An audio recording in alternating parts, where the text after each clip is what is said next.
إن الحمد لله نحمده ونستعينه ونستغفره ونعوذ بالله من شرور أنفسنا ومن سيئات أعمالنا من يهده الله فلا مضل له ومن يضلل فلا هادي له وأشهد أن لا إله إلا الله وحده لا شريك له وأشهد أن محمدا عبده ورسوله أما بعد فإن خير الحديث كتاب الله وخير الهدي هدي محمد صلى الله عليه وسلم وشر الأمور محدثاتها وكل محدثة بدعة وكل بدعة ضلالة وكل ضلالة في النار. أعوذ بالله السميع العليم من الشيطان الرجيم من همزه ونفخه ونفثه. أفحسبتم أنما خلقناكم عبثا وأنكم إلينا لا ترجعون. وقال الله عز وجل فاستقم كما أمرت ومن تاب معك ولا تطغوا إنه بما تعملون بصير. قرآن کریم کې الله رب العالمین فرمایي د مشرکانو کافرانو سره خطاب کوي چې آیا ستاسو دا ګمان دی چې ما ګینې تاسو بې فایدې او عبث پیدا کړي یې او ستاسو د ژوند کوم مقصد نشته او تاسو ته به زما امر او نهي نه متوجه کېږي، تاسو ته به دا نه ویلې کېږي چې بنده دا کار وکړه او ای بنده دا کار مه کوه. عبث ژوند دې ته وایي چې یو کس وایي ما ته دې دا نه ویلې کېږي چې دا وکړه او دا مه کوه، ما ته به څوک کښېنه مه که نه وایي. الله فرمایي ما تاسو داسې نه پیدا کړي، کوم رب چې پیدا کړي هغه رب به درته وایي وکړه نو کې به، او چې درته وایي دا کار مه کوې بنده نو هغې نه به ځان ساتي، ځکه هغه بادشاه دی، د بادشاه اډر به مني، هغه مالک دی او موږ غلامان یو. غلام په خپله خوښه ژوند نه تېروي. څوک چې چا سره په یو کپنۍ یو دکان کې نوکر شي نو په خپله خوښه ځي راځي نه چې په خپل ټایم یې څه خوښه شي،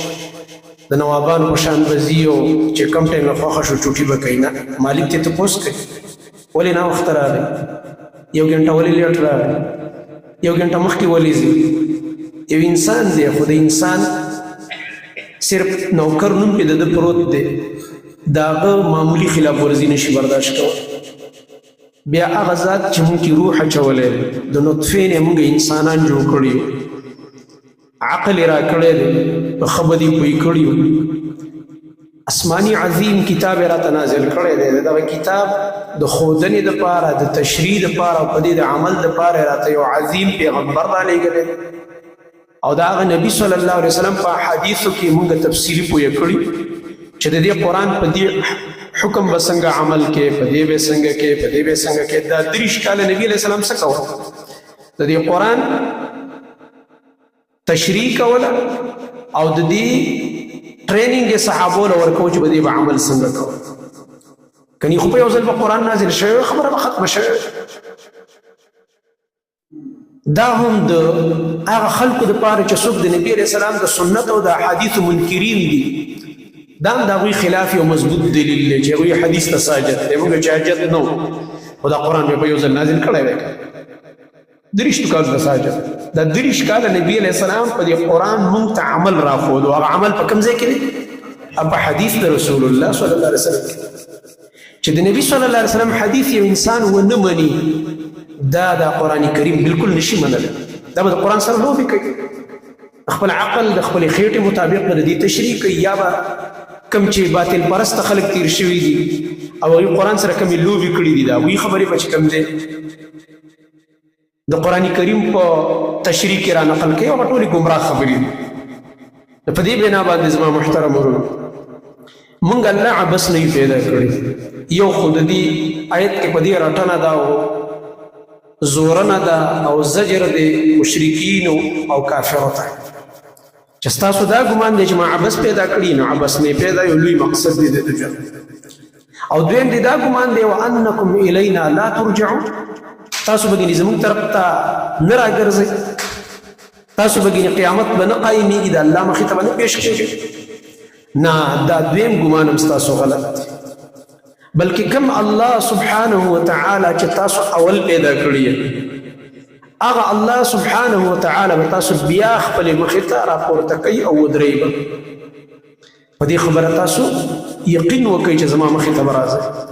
یوم یقوم الناس لرب العالمین په هغه ورځ باندې چې ټول خلک به د رب العالمین مخې ته ودرېږي او پیش کېږي زما محترم ورونو د الله رب العالمین لویه مهرباني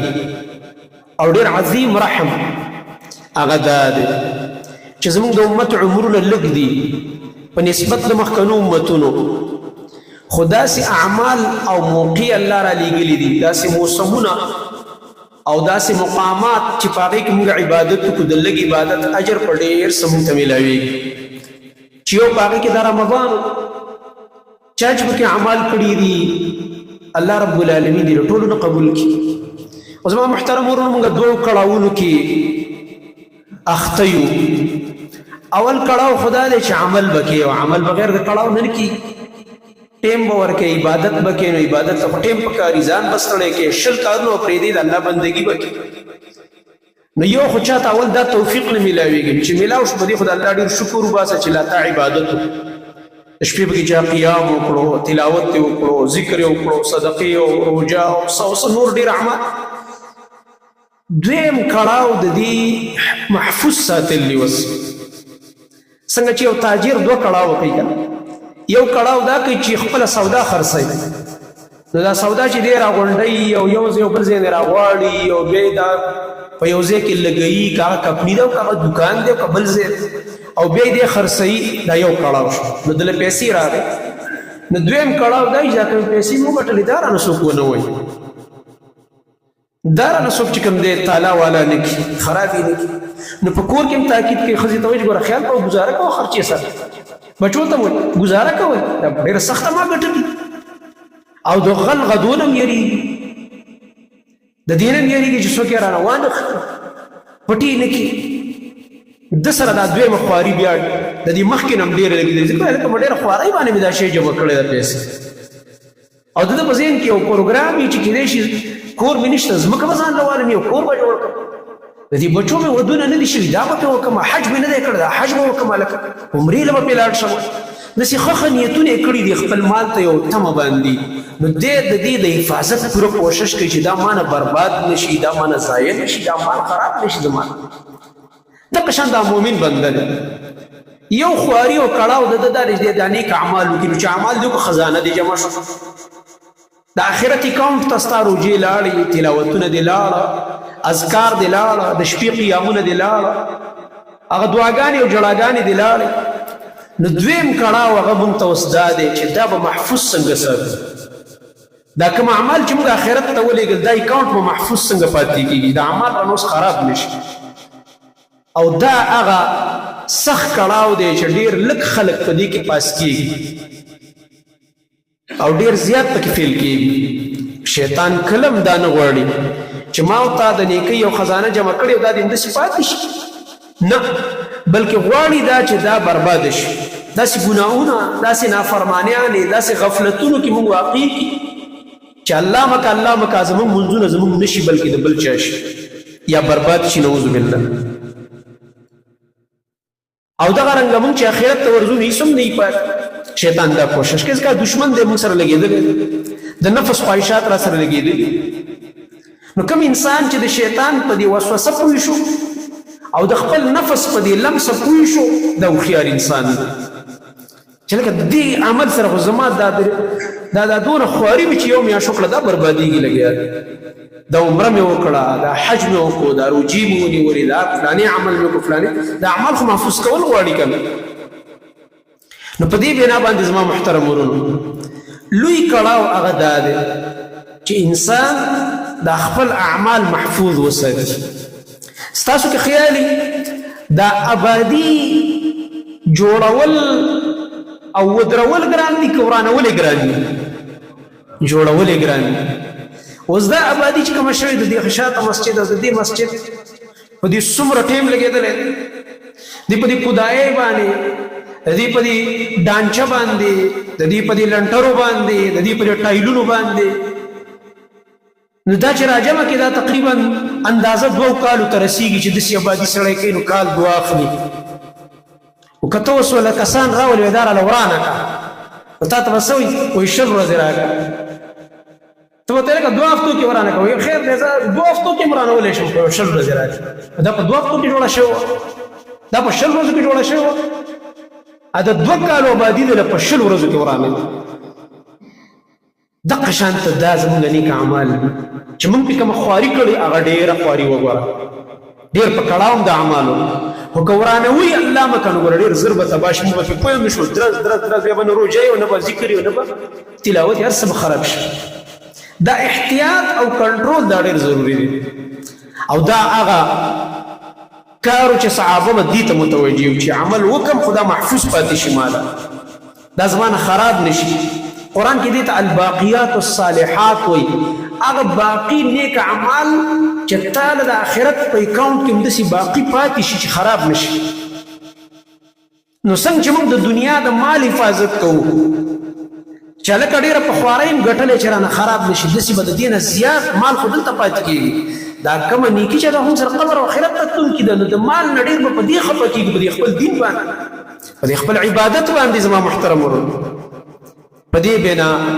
قرآن کریم کې الله رب العالمین ځای په ځای ډېر ښایسته مثالونه ذکر کړي، ځکه د الله کلام دی نو ډېر ښایسته نصیحتونه پکې دي. نو د دې عمل د بربادۍ دپاره الله رب العالمین یو مثال ذکر کړی دی. سورة النحل کې الله رب العالمین په 92 نمبر آیت کې فرمایي 92 آیت: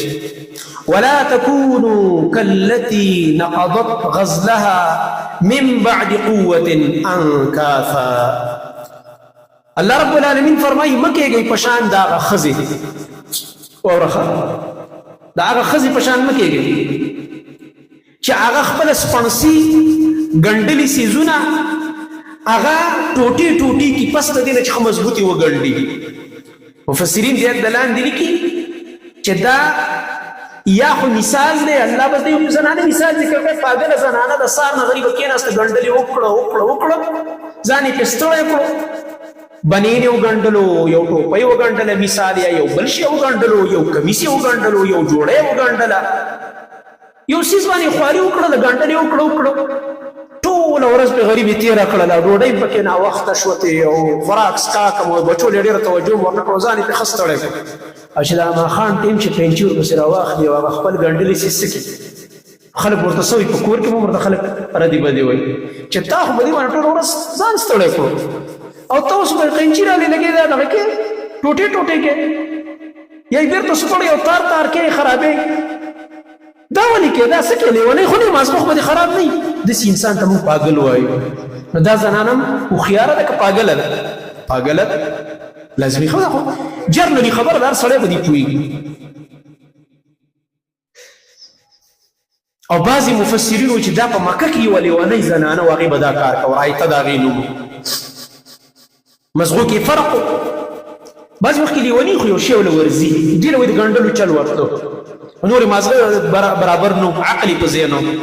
نو ټوله ورځ به یې ګنډل وکړو ځان به یې پې ستړی کړو،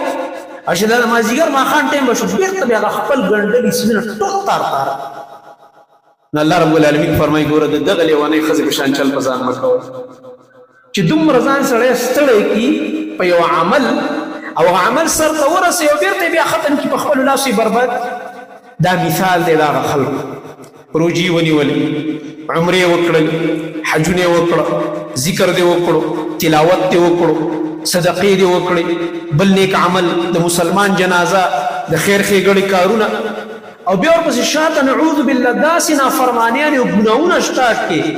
چې ستا دا نیک اعمال ټول برباد شي، والعیاذ بالله. بیلمازۍ نه سټارټ شي، نافرمانۍ نه سټارټ شي، د خلکو ازارونه واخلي، والعیاذ بالله، خیری در پسې شروع شي نو ستا هغه ټول اعمال برباد شي په دې طریقه. نو زما محترم ورونو د اعمالو حفاظت دا ډېر زیات ضروري دی. دیو وجه قرآن کریم کې الله د استقامت والو صفت کړی کوم چې ما خطبه کې ولوستای کوم الله رب العالمین اول زمون خوږ نبی صلی الله علیه وسلم ته خطاب کوي بیا مونږ ټول پکې مراد دي. فاستقم كما امرت ومن تاب معك. اے زما نبی استقامت اختیار کا کلک شه په دې زما دین باندې او زما په بندګۍ باندې. الله خپل نبی ته کما امرت لکه څنګه چې تا ته امر کړی شوی دی الله وی زما له طرفه څنګه چې راته اډر کړی دغه شان په دین کلک شه. ومن تاب معك او هغه کسان چې ستا ملګري دي او ستا سره ستا په ملګرتیا کې دې دین ته راګرځېدلي دي هغه ستا ملګري دي په دې دین باندې کلک شي. موږ ټول د خپل خوږ نبی محمد مصطفی صلی الله علیه وسلم ملګري او امتیان یو په دې دین کې تابعداري غواړو چې یا الله موږ ته د خپل خوږ نبی صلی الله علیه وسلم په سنت باندې د عمل توفیق راکړي ځکه موږ به دغه اخلاص یو موږ ته بل څوک نه دی رالېږلی چې د قرآن احکاماتو لپاره ما ته بل څوک تشریحات کوي. موږ ته خپل خوږ نبی رالېږلی دی چې واوره ګوره من یطع الرسول فقد اطاع الله چې د رسول حدیث دی ومنلو نو الله به د الله په کتاب عمل کولی شي. من یطع الرسول چا چې د رسول خبره ومنله د رسول خبره کوم ځای کې د حدیث کې فقد اطاع الله نو یقینا دی به د الله خبره اله مني. دا قرآن چې د رسول خبره نه مني نو قرآن کوم ځای نه مني بیا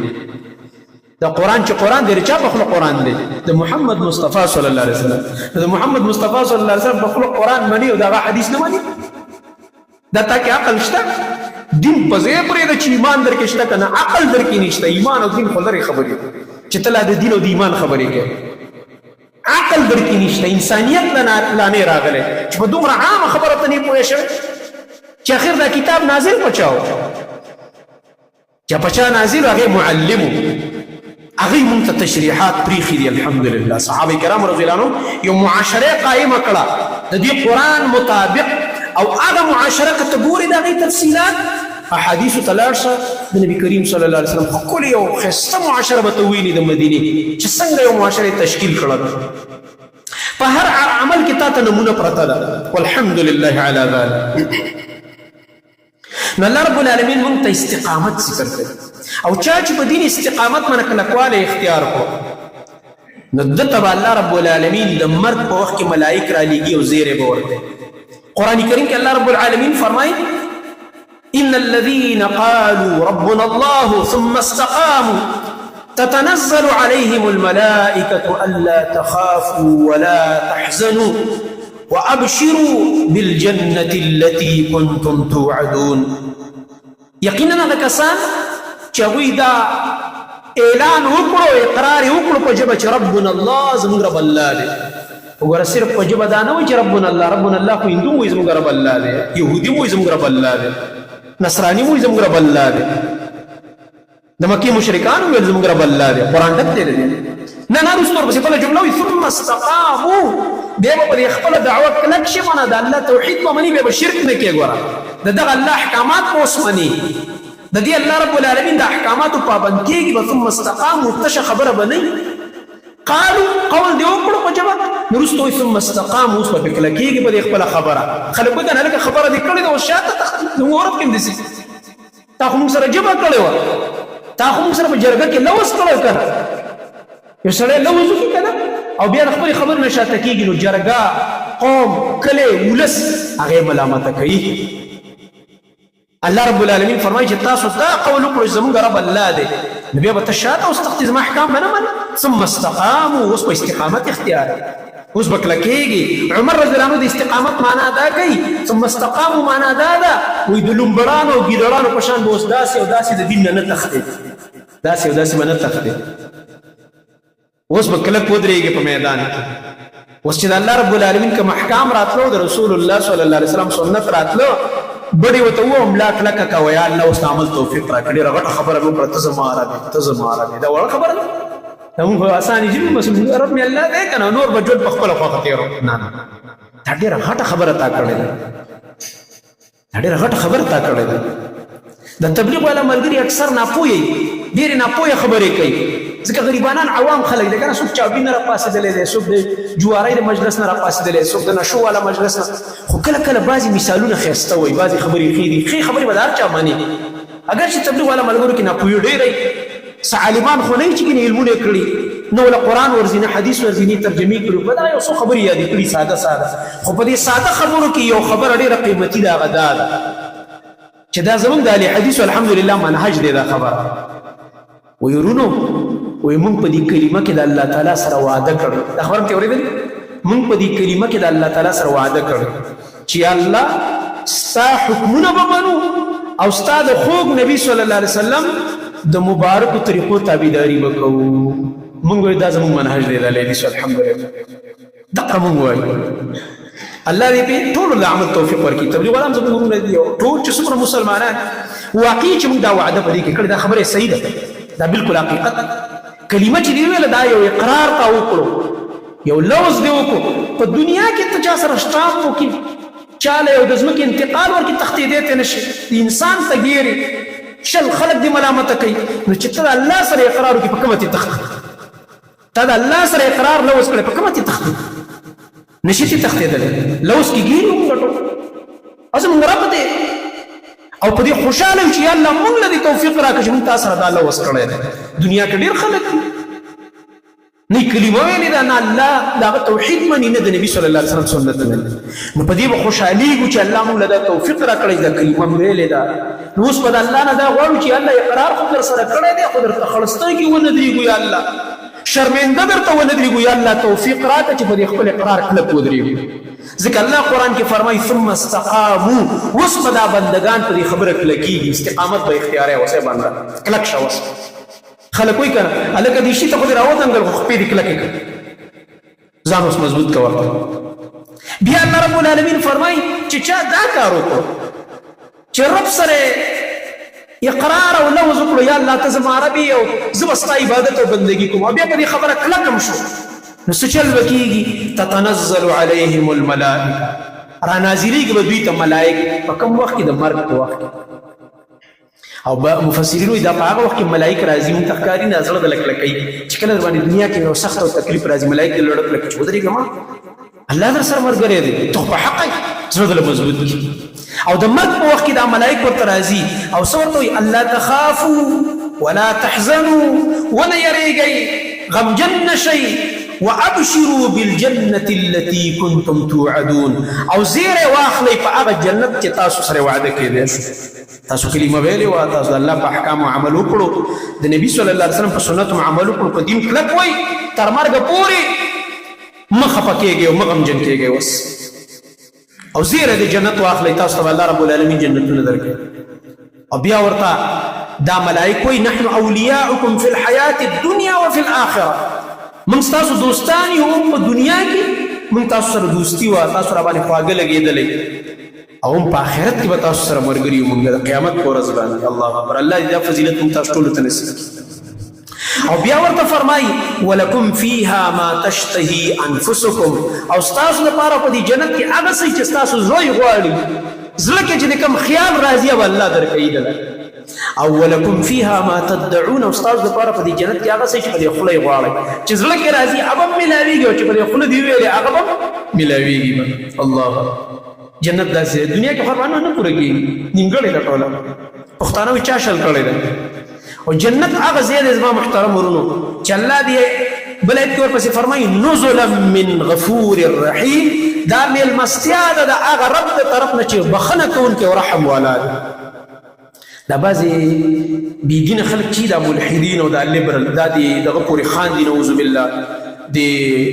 دین پورې سپکاوی کوي. وایي دا علما مولیان وایي چې هورې دي او جنت دی او شرابونه دي او مزې دي. داسې خبرې کوي که نه؟ اورېدلي دي که او دې ټول سوچ هورې دي او پلانې. موږ وایو په دې دنیا کې دوه قسمه خلک دي. دنیا کې دوه قسمه خلک دي. خبرې ته لږ سوچ کوه. یو قسم خلک هغه دی ټول ورځ ګرځي په پردو جینکو پسې بېحایي کوي، غلط کارونه کوي، شرابونه څکي، پردي عزتونه لوټ کوي. په خپل کور کې عزت وي د دې سړي، چې ورور یې پرې خبر شي خوشحالېږي که خفه کېږي، چې پلار ته یې څوک وایي چې ستا زوی داسې داسې کارونه کوي، پلار یې خفه کېږي که خوشحالېږي. شرم د لاسه سره کته کړی که مور خبر شي که خور غلط کار کوي کنه خپل خواهش غلط ځای کې استعمالوي خو همدا لک دی او د بل رور دی او پلار او مور ور لاړ او جرګې وکړه یا د دې ځای کې رشته خوښ شو په حق حلال نکاح کور ولا راوست او دا غینه د خپل خواهش پوره کوي خپل کور ولا چکر وسره وਹੀ اختر کې چکر وਹੀ راځي سخر کرزي بل زه تزي سو په ملامت وای خپل خزه درو کومري له بوزي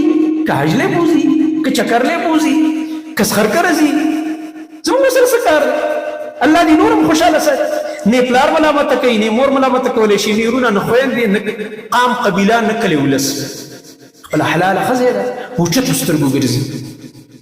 دیو غلط څه کې خواهشات استعمال کړو سپک دې ذلیل دې ارسړې بد یاد دی دا بلی په حلال ځای کې استعمالوي هیڅ دا غو عزت نه کیږي ځکه کار جایز دی الله رسول جایز کړی من وایو دا تاسو چې په کوم شي فخر کوئ کله د شرابونو صفت کوئ په شعرونو کې کله د پردو زنانو شونډې یادوئ کله زلفې یادوئ کله غاړه یادوئ کله بل ځای یادوئ کله بل ځای یادوئ چې زموږ په خوله نه راځي د حیاناک انسان په خوله دغه الفاظ نه راځي آیا تاسو په دې ښه ښکار آیا دا تخپل خزه یادې په دې غزل کې نه دا ته پردی لور خور یادې او بار بار باد کې د پښتنو په معاشره کې او د عزتمندو خلکو په معاشره کې داسې کلام کول آیا دې ته واه واه ویل پکار دي که دا خولې په سپېړه وال پکار دي دا خو زموږ بې غیرتي د پښتانه په کم واه واه ته یو ځل بیا وایي دا شعر ووایه یو ځل یې بیا ووایه هلکه هغه درته کنسل وکړه ته یې بیا ووایه هغه ستا معاشره ګنده کوي ته یې بیا ووایه او دا الله سبحانه وتعالى چې کومې حورې ورکوي نو چې مور پلار یې لوټ په هغې نه یې ملامت نو چې الله یې درکړي په هغې ملامت دا خو زموږ الله ورکوي که حورې دي که شرابونه دي د آخرت الله فرمایي نه به پکې الټۍ نه به د سر تاوېدلي نه به نشئ نه به ګډې وډې خبرې دا خو رب العالمین ورکوي د رب العالمین په انعاماتو باندې شکر کول پکار د دنیا د حرامو نه ځان وساته د دې لذتونو د حرامو لذتونو خواهشاتو نه ځان وساته الله رب العالمین فرمایي چې زړه کې کوم خواهشات راځي هغه الله رب العالمین پوره کوي او ولکم فیها ما تدعون او چې څه غواړئ هم درله الله رب العالمین درکوي په دې وجه زما محترم ورونو ما خبره د استقامت کوله یو حدیث کې راځي وی عمل که انسان لګم کوي خو چې همیشه کوي د الله تعالی داسې عمل خوښي او نبي علیه السلام هم داسې عمل خوښولو اوس مثلا زموږ صرف روژه وکړه رمضان الله دې ټول عبادت قبول کړي د شپې تلاوتونه د ورځې تلاوتونه د شپې منځونه او تهجدونه او باقي ټول 11 میاشتې کې چوټي دا څه خبره ده د عبادت میاشت صرف رمضان دا خو د ټریننګ او د تربیت میاشت چې د دې اثرات هم باندې د باقي میاشتو کې پاتې شي چې شپې قیام سره عادت شو تلاوت سره ځان عادت کړي نور نیکو اعمالو سره ځان عادت او عبادت سره برکات تړلې شي تاسو په دې تجربه وکړئ په رمضان کې کاروبار دکانداری کم ای ګوره خلک اکثر سار کې ناوخته ځي بازار ته او ماښام مونځ نه مخکې مازدیګر نه پس بیا سړي لاړو خوند نه ورکوي چې په دوکان کې کښېني چې مازدیګر مونځ ډایرکټ کور ته را روان خو دی به په دسترخوان هغه څه خوري چې ټول کال به یې نه خوړی په دسترخوان به داسې نعمتونه پراته ته به حیران چې نور کال ته نه وینې نه ورته اوسګارېږي دومره منډو تروړو کې به کار به هم ډېر کې منډې به هم ډېر وي خو داسې څیزونه نه خوري لکه په رمضان کې دا د عباداتو برکات دي که موږ کالو سره داسې عبادتونه وکړو قرآن کې را سره الله وعده کړی د الله قانون هم وایي نافظ کړ د الله قانون د الله په کتاب او د نبی علیه السلام په سنتو فیصلې شروع شوې زموږ په معاشره کې الله موږ سره وعده کړې ده او دا وعده یهودو نصاراو سره هم کړې وه که تاسو به د خپل تورات عمل وکړو یهودو ته یې ویلي نصاراو ته ویلي که په انجیل او زموږ امت ته وایي که به د قرآن هم عمل وکړو د دې په قانون نظام باندې هم عمل وکړلو لاکلوا من فوقهم ومن تحت ارجلهم د برز اسمان نه به هم رزقونه راځي برکات او د لاندې ځمکې نه به خزانې درته کلاویږي او رزقونه به خورئ الله رب العالمین دې سره نعمتونه فراخه کوي زما محترم ورونو عائشة رضي الله تعالى عنها فرمي أم المؤمنين وكان أحب الدين إليه ما داوم عليه صاحبه رسول الله صلى الله عليه وسلم جو داغي عادت مبارك داو اغا دين هغه به خو من په دین کې هغه اعمال چې په هغې باندې د هغې صاحب همیشوالی کوي منه هغه کس دی خو هغه ملګری په ملګرو چې هغه یو عمل کوي لږې کوي خو هر وخت یې کوي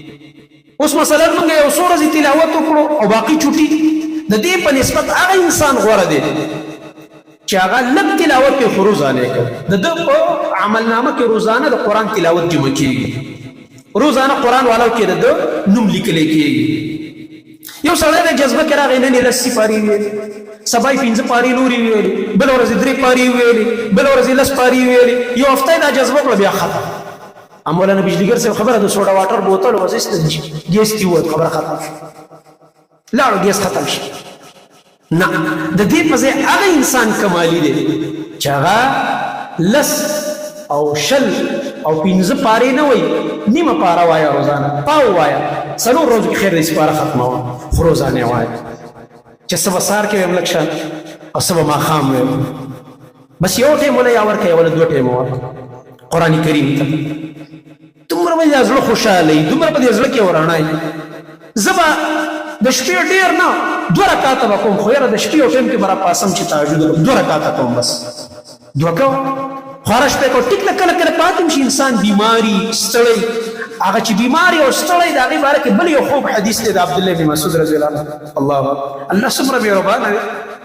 نبی کریم صلی الله علیه وسلم فرمایي بنده چې کله په یو نیک عمل ځان عادت کړي دې خبرې ته سوچ وکړئ دا ډېر خوږ حدیث دی زما محترم ورونه دا زموږ د نبي صلی الله علیه وسلم ملغلري دي دا مه ضایع کوئ اوس که موږ له چا داسې یو قیمتي غمی راکړو یا یاره داسې یو هار راکړو موږ یې څومره خوشحالېږو دا د نبي ملغلري دي دا مه ضایع کوئ رسول الله صلی الله علیه وسلم فرمایي کله چې یو مؤمن بنده په یو نیک عمل ځان عادت کړي نو روزانه دی دا نیک عمل کوي نو د عمل لیکلی کېږي خو چې کله دی په سفر لاړ شي یا دی بیمار شي نو د سفر د لاسه یا د بیمارۍ د لاسه دی په دغه نیکۍ باندې عمل نشي کولی نو الله تعالی ملایکو ته وی لیکئ ورله الله کړی نه دی وی لیکئ ځکه ما ته پته ده دا بنده زما که دا په کور وی په سفر کې نه وی یا روغ وی او بیمار نه وی د عمل کو شوق شته په زړه کې خو چونکې دا په دې عمل عادت دی نو د بیمارو په ورځو کې هم د عمل لیکلی کېږي او د سفر په ورځو کې هم د عمل لیکلی کېږي سبحان الله څومره مهربان الله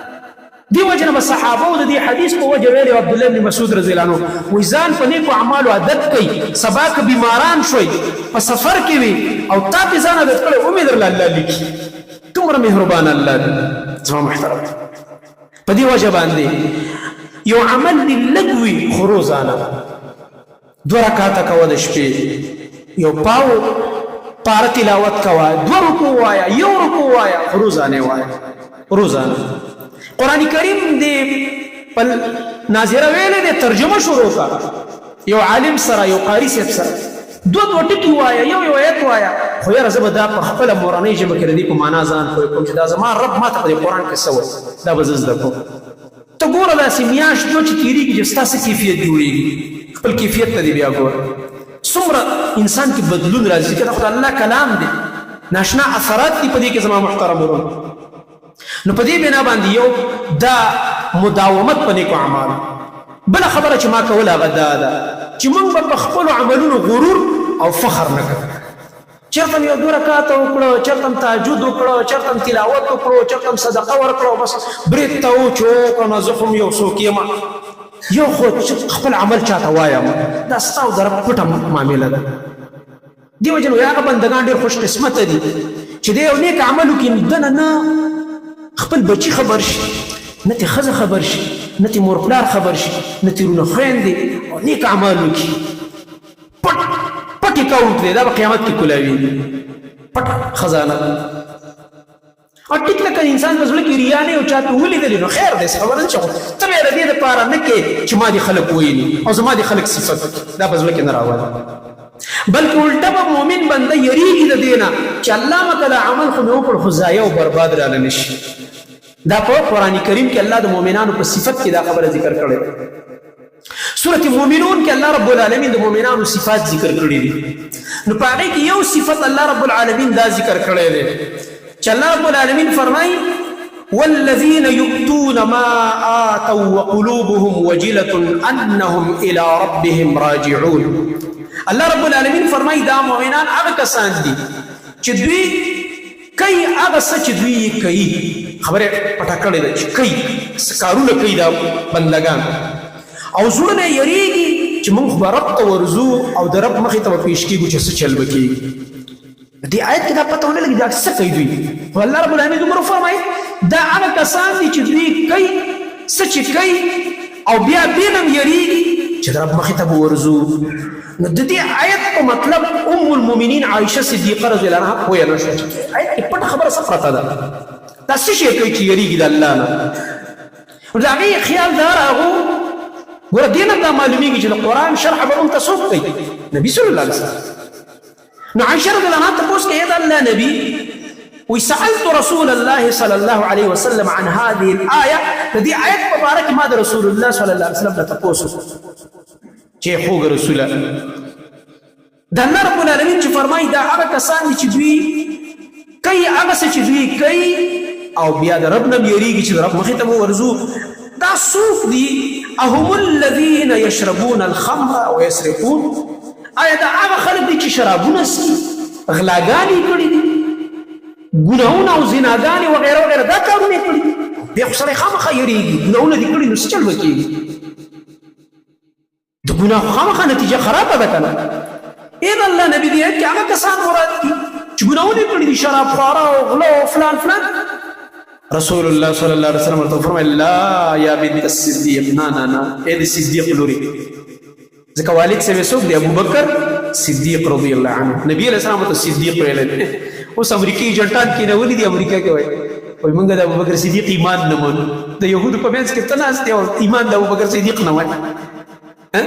د ټرمپ په غیږ کې ته ناست یې د اوباما په غیږ کې ته ناست یې ابوبکر صدیق خو د نبي علیه السلام په اړخ کې پروت دی په مدینه کې خیال لري ابوبکر صدیق چېرته پروت دی په مدینه کې د نبی کریم صلی الله علیه وسلم په اړخ کې پروت دی الله رب العالمین یې څنګه په دنیا کې ملګری کړو په ژوند کې د مرګ نه بعد یې ورسره ملګری کړو پاتې پروت او بل یار یې ورسره پروت دی عمر فاروق رضی الله عنه الله اکبر ته د هغه په ایمان سوالونه اوچتې د خپل ایمان خیر دی غواړه نبی علیه السلام هغه ته بار بار صدیق وایي صدیق دا صدیق دی د الله نبی وایي د جنت اته واړه دروازو باندې به د نوم اخیستی کېږي د قیامت په ورځ هره دروازه د جنت به ملایکو وایي دې خوا راځه دې خوا ته د دې دروازې لایق یې بل وایي ته د دې دروازې لایق دا هغه انسان دی ابوبکر صدیق چې د جنت په ټولو دروازو باندې د نوم اخیستی کېږي د سره د اته واړو دروازو بورډینګ پاس دی د اته واړو دروازو بورډینګ پاس دی د ابوبکر صدیق رضی الله عنه سره الله اکبر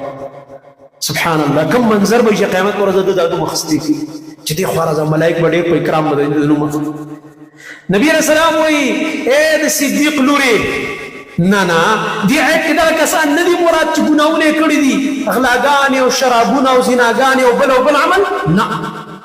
نبی صلی الله علیه وسلم فرمایي ولکنهم الذین يصومون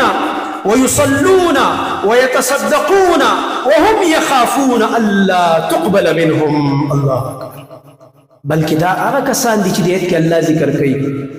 چې دوی کړي دي کوم کارونه چې کړي دا کوم کارونه دي دا هغه خلک دي چې روجې نیولې دي غوږو ته کېده دا هغه خلک دي چې منځونه یې کړي دي فرض هم نفل هم تهجد هم او دا هغه خلک دي چې صدقې ورکړي دي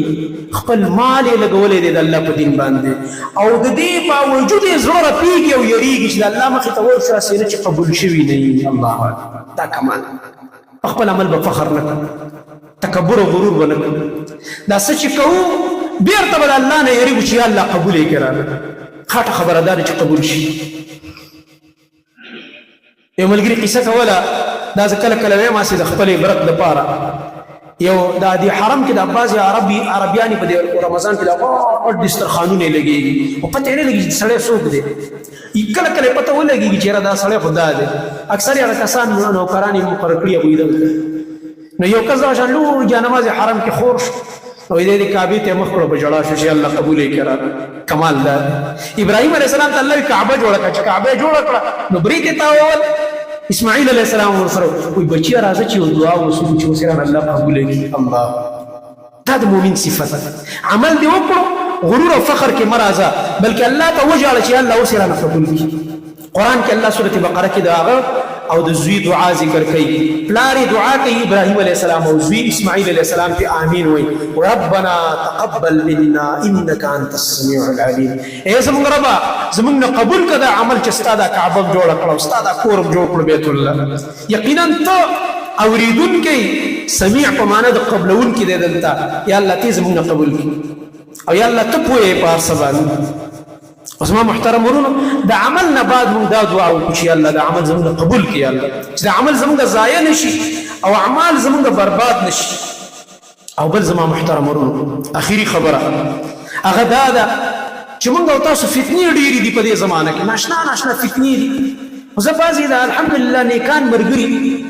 کله کله به دې نیټ کې داسې ګډوډ واوري یا څه خبره واوري نو زه ښه دی بیا تپوس کوي مونږ ته اکثر واتساپ باندې د ملګري سوالات رالېږي داسې خبره مو اورېدله داسې کار مو ولیدله داسې نو الحمدلله بیا مونږ پوه یو چې مونږ له کوم څه راځي مونږ ځان له طلبا یو طالب علمان د علم دعوې نه کوو خو چې مونږ له څه راځي ورته ووایو الحمدلله پوه شي په خبره دا هم غټه خبره وي چې ته دومره د خپل دین په تلاش او تحقیق کې چې په خبره ځان پوه کوې نو نن سبا فتنې ډېرې زیاتې زما محترم په دې وجه به رسول الله صلی الله علیه وسلم یو دعا کوله چې اللهم یا مصرف القلوب صرف قلوبنا على طاعتك بالحديث کې دا دعا راځي اللهم یا مقلب القلوب ثبت قلبي على دينك اے الله چې ته اړونکې راړونکې د زړونو یې زما زړه کلک کا ستا په دین باندې زما زړه کلک کا ستا په طاعت باندې دا دعا مونږ تاسو له کول وکړه یا الله زما زړه کلک یا الله فتنو ښکار نشم زړه مې د دین نه وانړی ځکه حدیث دی کنه خطرناک نبی علیہ السلام فرمایي سړی به فتنې به راشي تورو تیرو په شان په آخري زمانه کې بادروا بالاعمال فتنا كقطع الليل المظلم د تورو شپو په شان فتنې به راځي سړی به سار کې مؤمني ماښام له به کافر شوی نعوذ بالله ماښام به مؤمني سار له به کافر شوی کله به وایي دا معراج نشته دی کله به وایي دا مونځ په کوم ځای کې راغلی نعوذ بالله دې پورې به خاندي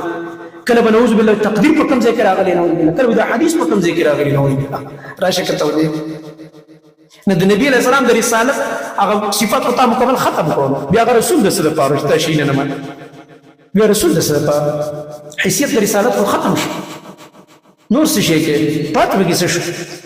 زما محترم ورونو دا نور قسمه قسم فتنه د صحابه کرام رضی الله عنهم په باره کې خلک په شکوک شبهات کې چول د دروغ تاریخونه ویل چې دا چل شوی او دا چل شوی څوک پکې دا د دروغ قصه کوي چې عمر رضی الله عنه راغلی او د فاطمه رضی الله عنها دروازې وسېدل او په کور یې حمله وکړله او د هغې حمل وغورځېد دا څه چټ دروغ دي دا د یهودو جوړې شوې خبرې د یهودو لیکلی شوی تاریخ دی د عبدالله بن سبا د ډلې دې فتنو په دور کې به دا دعا غواړي چې یا الله زما زړه په دین کلک او سورت آل عمران کې الله رب العالمین په 8 آیت کې د مؤمنانو دعاګانې ذکر کړي په هغې کې دا دعا ده ربنا لا تزغ قلوبنا بعد إذ هديتنا وهب لنا من لدنك رحمة إنك أنت الوهاب ډېر ښایسته دعا ده دا یاد ده دې تحیاتو کې مو وایي په آخر کې سلام چې ګرځوئ سلام نه مخکې ډېرې دعاګانې ویلی شي صرف امام دپاره احتیاط پکار دي ځکه شاته هر قسم خلک راشي چې تنګ نه شي نور چې ته ځان لمونځ کې نفل کې سنت کې په دې اخره کې درود چې ووایې ډېرې دعاګانې ته جمع کولی شي درته یاد وایې ځکه نبي علیه السلام فرمایي دې ځای کې دعا قبلېږي درود دې وویلو د الله صفتونه ټول ویل مونځ په ختمېدو دی د الله غټ غټ صفتونه دي په مونځ کې ویلي اوس د الله رحمت تا ته سم متوجه دی دې ځای کې دعاګانې وکړه چې قبولې شي الله بل په سجده کې قبلېږي نو دلته دا دعا ویل پکاري مونږ خو وایو اللهم ربنا آتنا في الدنيا حسنه وفي الآخرة حسنه وقنا عذاب النار نبي عليه السلام به دا دعا ویله چې اللهم إني أعوذ بك من عذاب جهنم وأعوذ بك من عذاب القبر وأعوذ بك من فتنة المسيح الدجال وأعوذ بك من فتنة المحيا والممات دین به پناه وغوښتل الله جهنم نه پناه او دغه رنګه د قبر د عذاب نه پناه او د دجال نه پناه او د فتنې د ژوند او د مرګ نه پناه دا نبی رسول الله بل روایت سره دا راځي اللهم اني اعوذ بك من المعصم والمغرم یا الله زه د ګناه او د تاوان او د قرضداري کېدو نه پناه غواړم یو صحابي د الله نبی دا دعا ولي کوي او د دې وجه دا چې سړی قرضداري شي کنه الله دې ټول مرګرو قرضونه خلاص انسان کمزور دی نبی علیہ السلام زموږ نبی چې وفات کېدو په کور کې وړه نه وړه الله دا پیغمبر دی د کائناتو سردار چاته سوال نه کوي يهودي نه لاړو نو وړو والاو وربشي ورسره نبی علیہ السلام خپل صغره ولا ورکړه ورسره په غاړه کې کېښوده او وربشي پورته راوړه. دې ته دا چا ضرورت راځي؟ قرض دا کېږي، دنیا ده. په دې بنا زما محترم ورونو نبی علیہ السلام فرمایي دې نه ځکه پناه غوښتل پکار دي چې انسان کله پر دې قرضدار شي نو اکثر ته دروغ ویل کېږي او د خلافي سبا بدل درکم او صار له پیسې درکم او یاره بیګاله بدل درکم دروغ هم پکې ویل کېږي او د خلافي هم پکې کېږي. انسان کمزور شي نو دې نه پناه غواړي چې الله دې نه وساتي. دغه رنګ ابوبکر صدیق رضی الله عنه ته نبی علیہ السلام وایي دا دعا غواړه د سلام نه مخکې چې کله دې درود ولوسو اخر کې سلام ګرځي اللهم اني ظلمت نفسي ظلما كثيرا ولا يغفر الذنوب الا انت فاغفر لي مغفرة من عندك وارحمني انك انت الغفور الرحيم. دا د پیغمبر ښودلی شوي دعاګانې د یاد داسې نورې خوږې خوږې دعاګانې وایي زما محترم یا الله ما په ځان ډېر ظلم کړی اللهم اني ظلمت نفسي ظلما كثيرا ولا يغفر الذنوب الا انت یا الله د ګناهونو بخښنه کوونکی سوا ستانه بل څوک نشته دی هېڅوک ګناه نشي بخلی سوا ستانه فاغفر لي مغفرة من عندك یا الله ما ته بخښنه وکړه هغه بخښنه چې ستا له طرفه وي ته مې وبخه یا وارحمني انك انت الغفور الرحيم یا الله ما باندې رحم وکړه یقینا ته بخښنه کوونکی او رحم والی دا دعاګانې نفایك یو دعا دا ده چې ربنا لا تزغ قلوبنا ای زموږ ربه زموږ زړونه مه کږوه زموږ زړونه ستا د دین نه ماړوه دا ډېره خوږه دعا ده او دې وخت کې دا ډېره ضروري ده ګوره د فتنو په وخت لا تزغ قلوبنا یا الله زموږ زړونه مه کږوه بعد اذ هدیتنا پس د دې نه چې الله تا موږ ته هدایت کړی دی او په دې دین دې پوه کړي او د عمل توفیق دې راکړی وهب لنا من لدنك رحمه یا الله موږ ته خپل طرفنا رحمت راوبخه رحمت نه مراد دلته په دین کلکوالی او استقامت. زما محترم ورونو دا دعاګانې موږ له غوښتل پکار دي چې الله زموږ زړونه مه کږوه زموږ زړونه ستا د دین نه ماړوه او یا الله استقامت ستا په دین باندې راکړه. ام سلمه رضی الله عنها تپوس کوو چې نبي علیه السلام نه دا دعا واورېدله چې اللهم یا مقلب القلوب ثبت قلبي على دينك اے الله چې تا اړونکی راړونکی د زړونو زما زړه په دین باندې کلک کې سره دی چې نبي علیه السلام په دین کلک دا یې موږ ته تربیت راکړی امت اے د الله نبي دا دعا ولې ضروري ده چې تاسو یې واورئ. د الله نبي صلی الله علیه وسلم ورته وفرمیل خپلې بیبي ته وایي ام سلمه رضی الله عنها وایي واوره وایي دا زړونه د رب العالمین د دوو ګوتو په منځ کې څنګه چې د الله د شان سره لایق ده د الله رب العالمین صفتونه چې راشي قرآن صفت لاس وغیره دې کې خپل عقل نه چلو موږ به معنا کوو حقیقت به چاته سپارو الله رب العالمین وایي که الله وغواړي زړه به وله په دې دین کلک وساتي که نه بس واډړه چې ته د دین سپکاوی کې الله دې ته بیاړی چې ته دین ته سپک وګورې نعوذ بالله بېقدري وکړې الله دې ته اړی که نه الله هسې دې څه څوک ته دین نه نه اړی چې ستا د الله سره مینه و دین سره بیا د الله نه اړی خو که الله به که تا کله نخرې شروع کړې او سپکاوی دې شروع کړو نو بیا دې الله رب العالمین ځکه اړی چې ستا ماته ساجد زه تا ته محتاج الله رب العالمین موږ ته محتاج نه دی او غني دی موږ رب العالمین ته محتاج یو زموږ سجدې ته د الله ضرورت نشته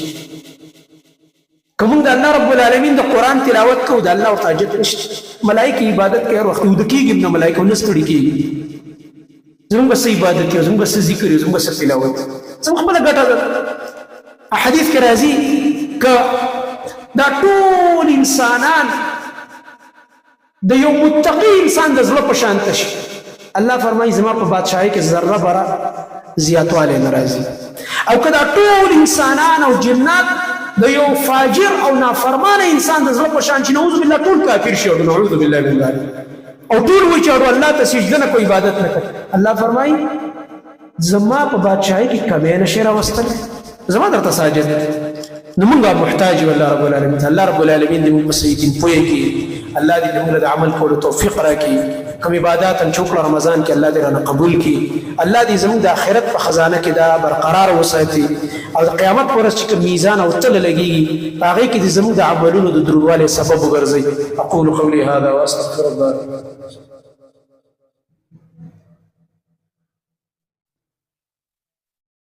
إن الحمد لله نحمده ونستعينه ونستغفره ونعوذ بالله من شرور أنفسنا ومن سيئات أعمالنا من يهده الله فلا مضل له ومن يضلل فلا هادي له وأشهد أن لا إله إلا الله وحده لا شريك له وأشهد أن محمدا عبده ورسوله صلى الله تعالى عليه وعلى آله وصحبه أجمعين. أما بعد، فأعوذ بالله السميع العليم من الشيطان الرجيم من همزه ونفخه ونفثه وما خلقت الجن والإنس إلا ليعبدون. زمون خوب نبي محمد رسول الله صلى الله عليه وسلم فرمي: من صام رمضان ثم أتبعه 6 من شوال كان كصيام الدهر. چا چې د رمضان روزي ونیولې او بیا رمضان نه بعد دا د شوال میاشت شروع کې اختر په دا وړو کې اختر ورځ چې څنګه راشي شوال میاشت شروع شي، نوې میاشت دا شوال میاشت. بیا په دې شوال کې شپږ روزي ونیولې نفلي، نو دا به داسې شي لکه ټول عمر چې دی روژه ده. ټول عمر څه معنی؟ ټول کال ته روژه شوی، نو بل کال چې بیا دا وشي بیا ټول کال به ټول عمر د روژه کې تېري. ځکه قرآن کې الله فرمایي یو نیکي په څو بدلېږي؟ په لسو، کم از کم لس. او چې اخلاص ډېر باندې بدلېږي، کم از کم لس چنده باندې. نو چې یو میاشت روزي ونیسي دا په څو میاشتو بدلې شو؟ په لسو میاشتو. لکه ته چې لس میاشتې روژه شو، نو پاتې څو شوې؟ 2 میاشتې په کال کې. نو چې کله دا شپږ روزي ونیسي نو هره یو روژه په لسو ورځ بدلېږي، لکه شپېته روژې چې دې ونیولې، نو باقي 2 میاشتې مو سره ملګرې شوې. نو دا شو لکه کصيام الدهر. الله رب العالمین مهربان ذات دی. یو دروازه بنده شو، بل دروازه راته کلا وکړه د شوال. اوس بدینه بعد چې دا شوال ختميږي دا بل میاشت شروع کیږي، حج به شروع شي. الله پاک چاله توفیق ورکړي وس د حج داخلي وکړي، احرامونه به تړي او حج به سٹارټ شي. رب العالمین حرم بابا دی. نو دا رب العالمین یو موږ ته د نیکو موسمونه مقرر کړي، مقامات دي او چانسونه راکړي دا بندگان نیک اعمالو کې. زما محترم رب، نو په دې بنا باندې کم ملګری چې هغه دا روجین ورغړي ملګری یو سوال کې خیر دا به یم اجازه راکړه، ټیم ختم دی. یو سوال دی د ډیر مرګرو زین کې یو زموږ بعض خوید دی، ځکه بعض زنانونه د بیماری د لاس روجي پاتې شوي فرض، یا بعض مرګرو د بیماری په وجه پاتې شوي یا د سفر د وجه. هغوی دا وایي چې یاره پیله دا فرضي روجي ونیسو او کنه دا د شوال روجي نفلي مخکې کړو. دا سوال ډېر ځینې کسانو ذهن کې شته که نشته؟ نو په دې ځان پوه کړي. بعضې علماو رایې دا ده چې په هغې کې یو دا اوس نږدې چې کوم د سعودي مفتي اعظم تېر شوی وفات دی، اوس شیخ ابن عثیمین رحمه الله ډېر لوی عالم، دا هم پکې دا رایې ده، فتوا کې هم دا لیکلی. هغه وایي چې نبي علیه السلام فرمایي چې من صام رمضان ثم اتبعه 6 من شوال. چا چې د رمضان روجي ونیولې او بیا د شوال ونیسي، وایي دې نه معلومېږي چې د رمضان هغه چې کمې تا نه پاتې شي هغه ول څه که هغه ول پوره که که نه. ځکه من صام رمضان نو بیا ورپسې دا وایي ونیسه. دا د هغې یو رایې ده په دې حدیث کې، دا د هغه رایې ده. دویم قول دا دی د علماو، دا اسان هم دی او دا صحیح مونږ ته ښکاري او صحیح دا دی انشاءالله. هغې وجه دا ده چې قرآن کې الله یو جمله ویلې ده چې یرید الله بکم اليسر ولا يريد بكم العسر. د دې حق د دې روجي احکامو کې دا آیت راوړي الله رب العالمین. الله په تاسو اساني غواړي، تکلیف نه غواړي. په تاسو دین تنګ نه دی، تکلیف پکې نشته. بل ځکه الله فرمایي وما جعل عليكم في الدين من حرج. الله په دې دین کې حرج او تنګسیا نه دی، چې د مرۍ نه دی ونیسي او دا دین باندې راتنګ داسې نه دی. د فرضي روجو په باره کې قانون دا دی چې تا نه په رمضان کې د عذر په وجه 15 روجي، 10 روجي، 7 روجي، 8 روجي، 2 روجي پاتې شو، نو تا ته الله رب العالمین باقي 11 میاشتې بل رمضان پورې چانس درکړی. الحمدلله دا د الله مهرباني ده چې کله دې ونیول، کله چې دې ونیول. او چونکې دا د شوال خو شپږ روجي دي او غټ فضیلت یې دی، نو دا خو صرف یو میاشت ده. نو که دا میاشت لاړو نو فضیلت به هم څه شي؟ موږ به ترې محروم شو. نو په دې وجه علما وایي چې دا جایز ده که تا باندې فرضي روجې پاتې چې هغه ته بیا وروسته په بله میاشت کې ونیسي او دې کې دا نفلي را مخکې دا نفلي ونیسي، ځکه چې بیا دا میاشت بیا نه راځي که نه، شوال میاشت نه ختمېږي او دونه دې وس نه کېږي چې ورسره هغه د رمضان هم قضایي ورسره ونیسي او دا نو دونه د زور نشته لا فلحال. نو خیر دی دا شپږ دې ونیسه نفلي او هغه د رمضان چې کومې فرضي پاتې وي هغه بیا باقي چې الله رب العالمین مقدله درکړه بیا دې وروستو قضایي راوګرځوي، ځکه چې تا سره لا بل رمضان پورې 11 میاشتې مقدر سره الله رب العالمین تا ته درکړې ده. په دې خبره پوه شوئ که نه؟ نو الله رب العالمین توفیق راکړي چې ملګري دا روجي ونیسي او ډېر اجر پکې دی. الله سبحانه وتعالی دې زموږ او ستاسو په دې دین دین باندې زړه منور کړي. الله دې موږ ته علم نافع راکړي. رب العالمین دې موږ د فتنو نه وساتي. الله رب العالمین دې زموږ معاشرې جهالتونه ختم کړي. الله رب العالمین دې دا بدامنۍ ختم کړي. الله رب العالمین دې زموږ په دې ملک کې او په ټول عالم اسلام کې که پاکستان دی که افغانستان دی که نور د مسلمانانو ملکونه دي رب العالمین دې په ټوله دنیا کې امن او امان قایم کړي. رب العالمین دې دا بدامنۍ او دا پریشانۍ ختم کړي او الله رب العالمین دې د مسلمانانو په مابین کې اتحاد او اتفاق نصیب کړي. څومره بیماران دي الله رب العالمین ورته شفای کامله ورکړي. رب العالمین دې بېروزګارو ته حلال روزګارونه ورکړي. الله رب العالمین چې د چا اولاد نشته صالح اولاد ورکړي. نور شرعي حاجتونه د دې حاضر مجمع دي او نور څومره مسلمانانو خويندې دي الله رب العالمین دې ټول شرعي حاجتونه د خپل عظیم خزانو نه پوره